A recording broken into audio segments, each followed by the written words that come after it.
Assalamu alaikum, you're watching Pivot and I'm your host Dr. Talat. Today we will carry out an appraisal of current Kashmir crisis. And we know that situation in Indian held Kashmir is very precarious after the abrogation of Article 370 and 35A. The world community has also been involved in the negotiations or the processes that are being carried out. There was a meeting of United Nations Security Council over the issue. What India is thinking of doing in future and what Pakistan has to do in future, both the countries must be working on various options that they have for dealing with this current crisis. So it's very important to see as to where we are going from here with regards to Kashmir. To discuss this very important issue, we have with us a son of soil, a columnist and analyst, Mr. Ayyub. Welcome, sir. Thank you, Talat, for having me in your show. Sir, first of all, when we discuss Kashmir dispute, so this comes to our mind. Why have we failed to address this issue? Why couldn't we work out any better option for Kashmir? Why we are where we are? Talat, it's very unfortunate fact. And I can't help saying that the Foreign Office has failed in presenting the issue of Kashmir before the community of nations.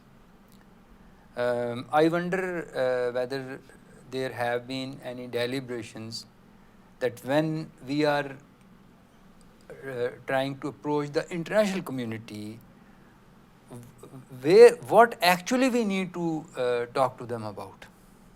For instance, the Pakistan claims that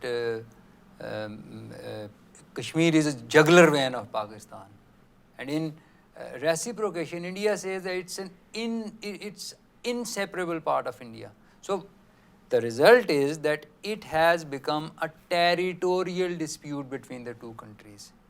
And I wonder if the Foreign Office knows that the international community is least interested to address the territorial issues. Now, this is the first flaw in our foreign policy vis-a-vis the issue of Kashmir. Second thing is that we always talk about the interests of Pakistan, the interests of Muslim Ummah, the interests of the region. We always say that if the issue remains unresolved, the region and Pakistan and Islam has many stakes. I think we need to change this narrative as well. It's no more a regional issue. Two nuclear powers are confronting each other, and I have all my doubts that Pakistan in particular and India in general can move ahead for a longer period with conventional warfare. It might ultimately, and in case of war, it might end up in a nuclear explosion, and to which I think the entire world is at stake. Sure. So when we talk of issue, before we go to the next questions, I would like you to explain the current situation in Indian held Kashmir, though it's very precarious and there's a complete blackout of all kind of information emanating from Indian held Kashmir. So what do you say about the current situation at the moment? Talat, I think let's switch over to what Narendra Modi said about the current situation. You may recall his speech in aftermath of what he did when he declared that Kashmir has no more a special status. Now it is formal part and parcel of India. In his speech, he addressed four people. Number one, the people of Kashmir. Number two, the people of India. Number three, the people of Pakistan. And number four, rest of the world. Now, what message he gave to all these four? To Kashmiris, he said, this is it. I have nothing more for you. If you want to get anything more than this from me, then you need to behave. You need to accept your slavery. And in that case, I might give you some of the things that I have snatched from you. So there is no point of freedom or anything of that sort. This is what he said to Kashmiris. Second, what he said to rest of India, he says that the previous governments, the Congress governments, of course, this is what he meant to say, that they have been hypocrites. On one hand, they claim, everybody claims that Kashmir is inseparable part of India. And on the other hand, 370 means that it's not inseparable part of India. So he said that what I have done, I have removed this dichotomy. And I am likely to move forward with more these kind of hard decisions, which includes the construction of Ram Mandir in place of Babri Mosque. Now what he said to Pakistan. To Pakistan he said again, this is it. I am not ready to even give you face saving. So this is what I have for you. I have decided what I had to. If you want anything more, you might come to India or occupied Kashmir with whatever military might you have, no matter even with nuclear bombs, we are ready to face you.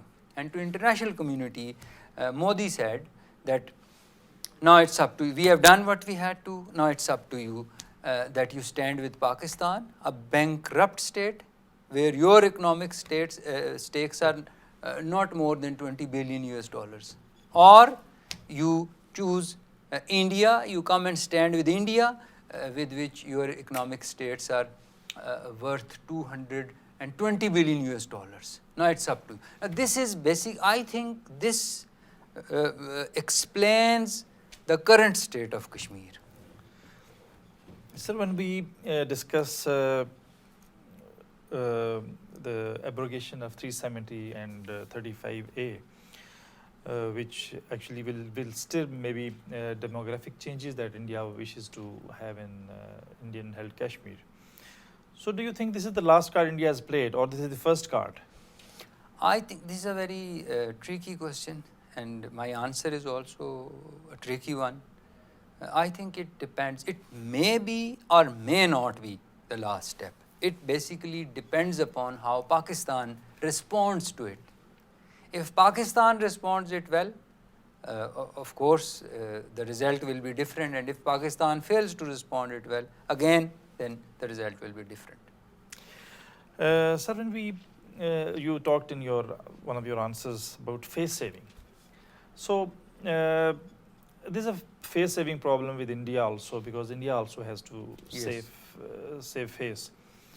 But face saving problem with Pakistan is, I think, more than India, because edifice of what we build over 70 years, like big army, standing army, we have nuclear power, we have one of the latest and most expensive missile technology. So whatever we built around Kashmir. So we also need face saving. So what is this is a supplementary question, what exactly face saving I think, can be given to both countries? Talat, I think India and Pakistan, they are both in different shoes. If this issue gets resolved, it is more in interest of Pakistan than India. I think Pakistan will be then in much comfortable position. So I would say that in face saving, Pakistan, what kind of face saving Pakistan needs? We are a bankrupt state. We need to get the issue resolved. We need to spend more on education. We need to spend more on health.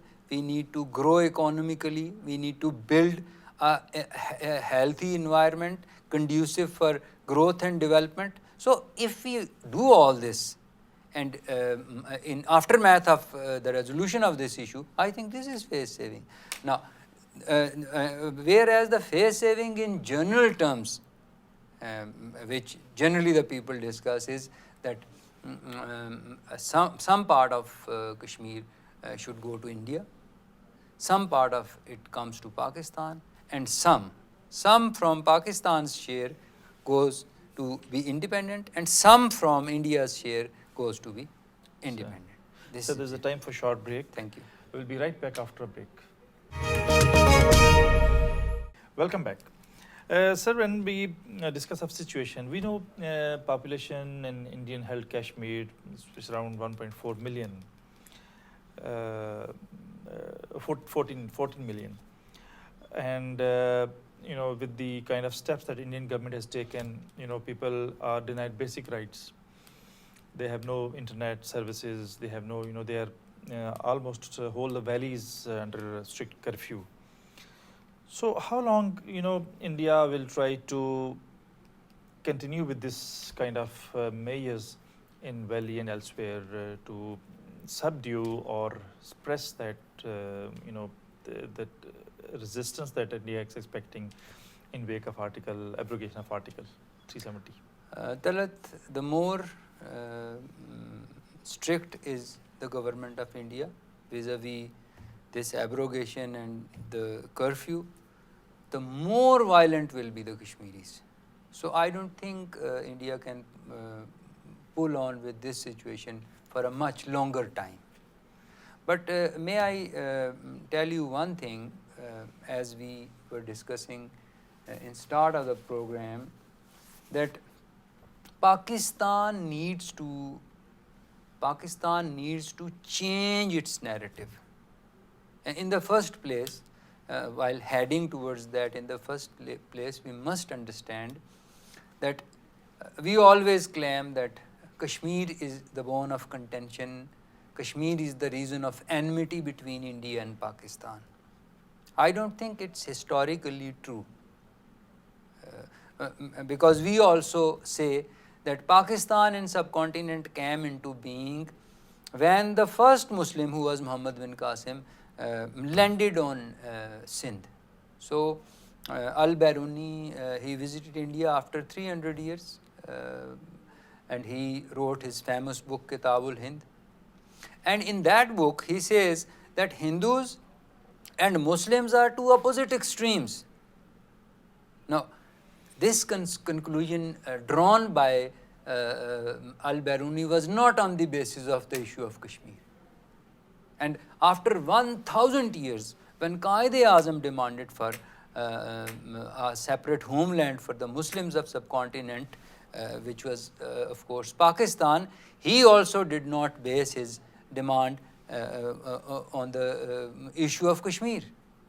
So let's admit very frankly that when we say that Kashmir is the reason of enmity between India and Pakistan, one might also say that Kashmir stands unresolved because of age-old enmity between India and Pakistan.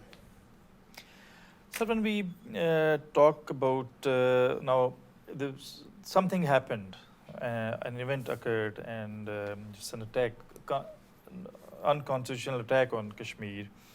So do you think this response that Pakistan gave was adequate, or what options that we had at the moment, and did we adequately responded to what India did? Talat, I think I'm happier with and I'm a bit satisfied with the response from Pakistan. I think they have been doing well and they're still doing well. And to me, there has been a paradigm shift in Pakistan's attitude towards this issue, the issue of Kashmir. May I recall when Prime Minister Imran Khan visited America recently, and a journalist asked him that, Prime Minister Imran Khan, what the people of Pakistan think about the issue of Kashmir. And Imran Khan responded that I think this is now the time has come that rather than rather than thinking about what the people of Pakistan or India think about issue of Kashmir, we must focus on what the people of Kashmir think about this issue. So I think this is a paradigm shift. This is a paradigm shift. And second thing which Imran Khan said, that the Modi doctrine is basically connected to the Hitler's doctrine. Now this is again a paradigm shift because this is something which the international community will have to pay heed to.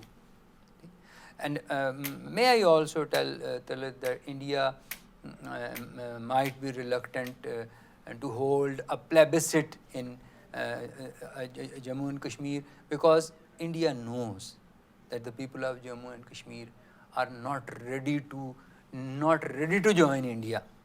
But why is Pakistan afraid?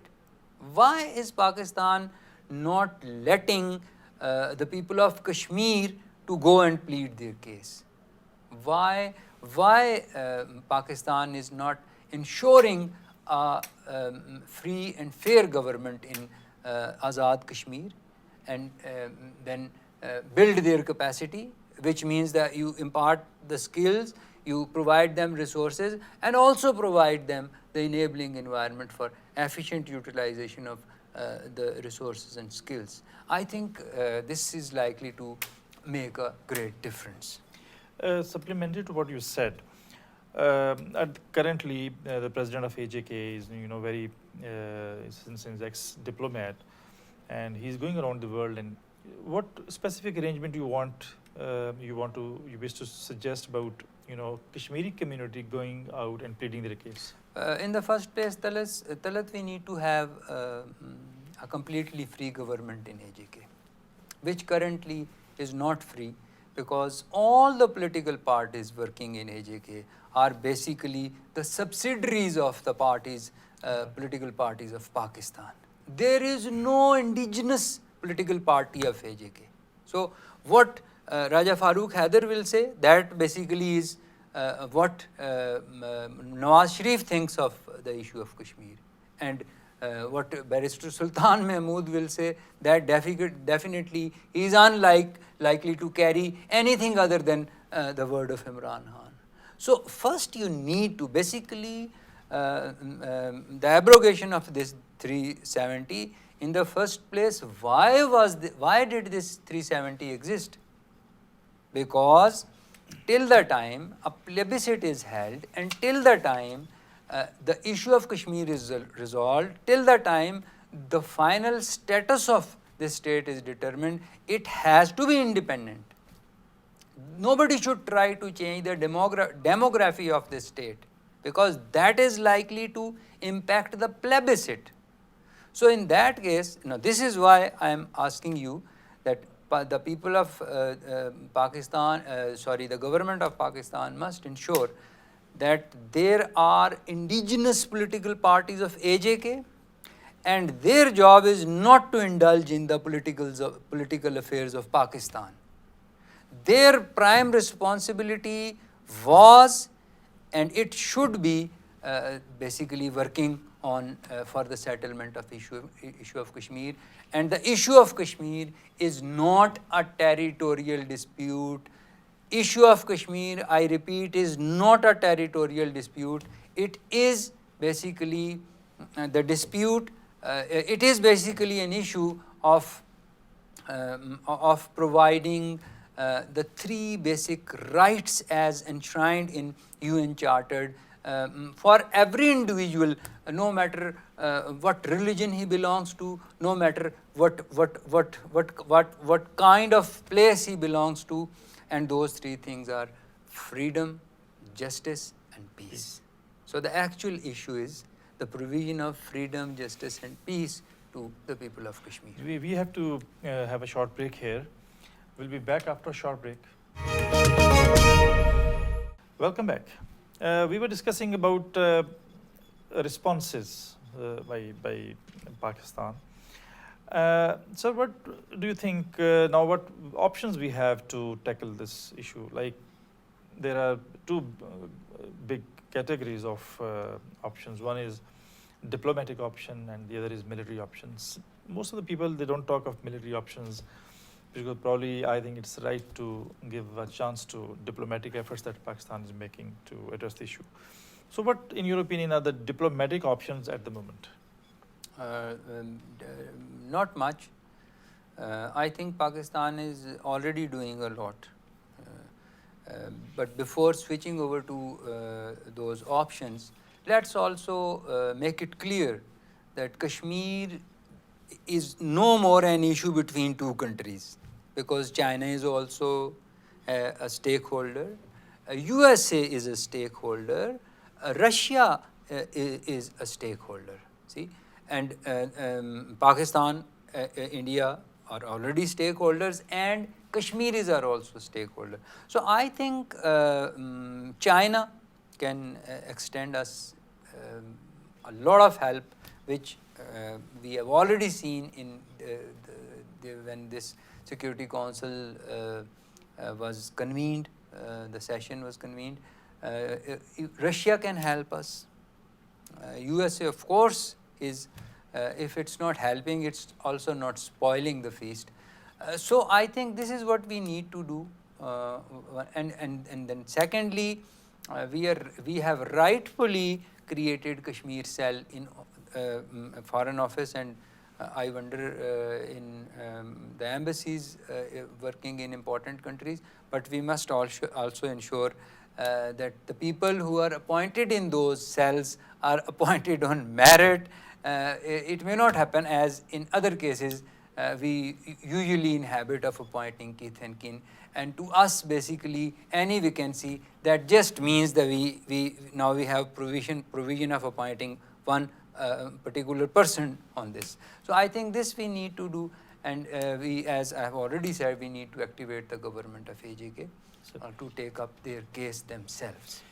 So when we, these are the diplomatic options, and Pakistan is doing much already. When we talk of military options, there's a sense that unless you hurt India somewhere, so you will not be able to draw leverages from India. So how can you hurt India is just through military means. So though this option should be a last resort, because we should not discuss this. But do you think at some stage it may become important to use military options to create a difficult situation for India to draw leverages? Talat, I don't even want to think about that, because in case of this military option, I wonder Pakistan can fight for a longer period with the conventional weapons in any way, because our economic condition, as we already know, is at the worst ebb.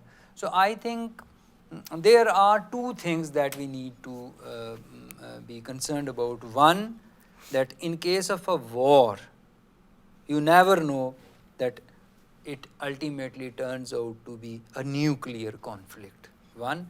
And second, it will not be a war between two countries.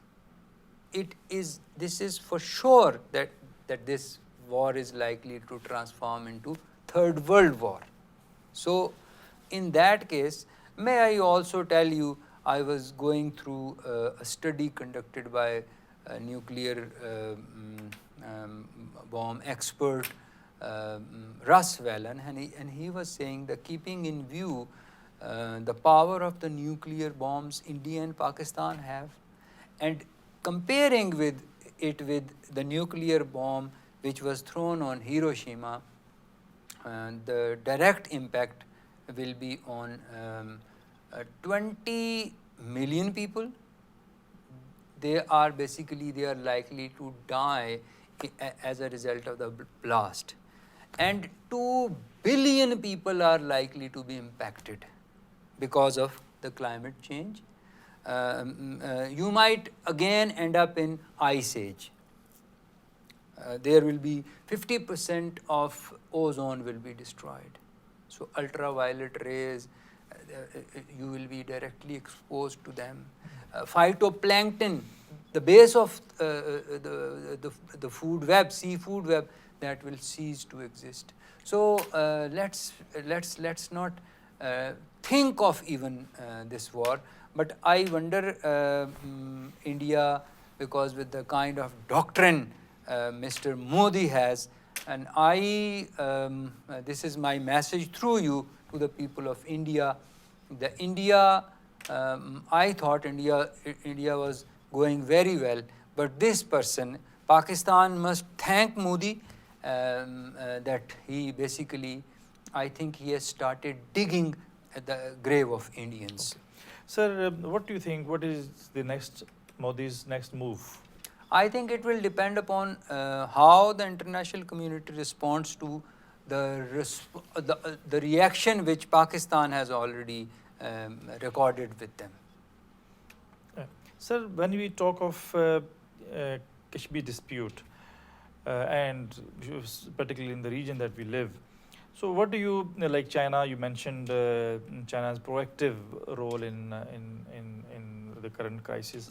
So what other countries you expect to play positive role, like we have Russia, we have Afghanistan and other Asrar countries, or maybe Iran. What role you expect from them to resolve these crises? Talat, let's always remember that there is nothing of the sort of good friends and bad friends in international affairs. You see, if you have an axe to grind, if you have something at stake with a country, then you will become friends with him.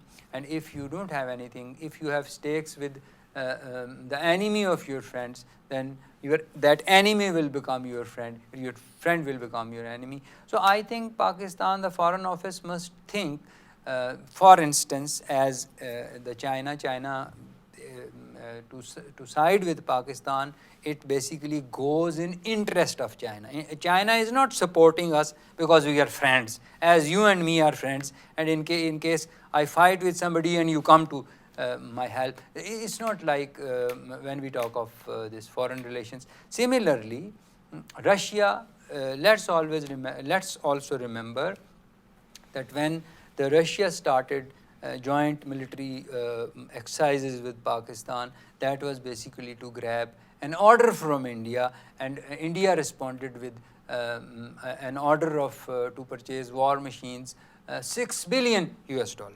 So this is what basically the international in international arena, this is how the countries behave. Sir, thank you very much. You came to our show. Thank and you. You discussed very important issue of Kashmir and crisis, and some of the very good argument that you initiated. I think it's very important to know that we have to think, probably we have to think different from the way we were thinking in the past. Probably we will have to act differently from the way we were acting in the past. There has to be some innovative solution to the crisis. And as you have heard our panelist, that it has to come from us, from Pakistan. That's all for today. Until next week, Allah Hafiz.